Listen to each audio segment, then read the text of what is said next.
అనంతపురం జిల్లా అగళి మండలం మాధుడి గ్రామంలో సృజలా స్రవంతి వాటర్ ప్లాంట్ ఎమ్మెల్యే ఎంఎస్ రాజు పునఃప్రారంభించారు.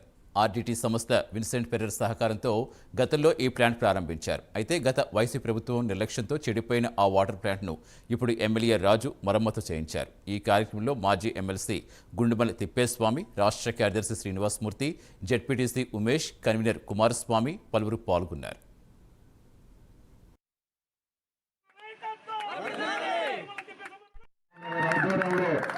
సర్పంచ్ గారిని పార్టీలోకి తీసుకోవడం జరుగుతుంది. ఆయనతో పాటు వచ్చేటువంటి వాళ్ళందరినీ తెలుగుదేశం పార్టీని బలోపేతం చేసేటువంటి క్రమంలో నియోజకవర్గంలో అనేక మంది వైసీపీ సర్పంచ్లు, ఎంపీటీసీలు, జెడ్పీటీసీలు, ఎంపీపీలు, కౌన్సిలర్లు కూడా పార్టీలోకి వస్తా ఉన్నారు.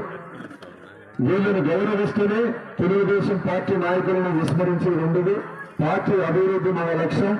అందరినీ పార్టీలకు చేర్చుకొని అందరికీ పార్టీ కష్టపడి పనిచేసేటువంటి వాళ్ళకి వచ్చేటువంటి వాళ్ళకి అందరికీ కూడా సముచిత స్థానం కల్పిస్తామని ఈ సందర్భంగా మీ అందరి సమక్షంలో మాటిస్తూ, ఇంకా మీకు ఏమన్నా సమస్యలున్నా, గ్రామ అభివృద్ధికి ఏం కావాలన్నా అహర్నిశలు తిప్పేశామన్న వారి దృష్టికి, నా దృష్టికి తీసుకురావచ్చు. ఖచ్చితంగా మీ గ్రామ అభివృద్ధికి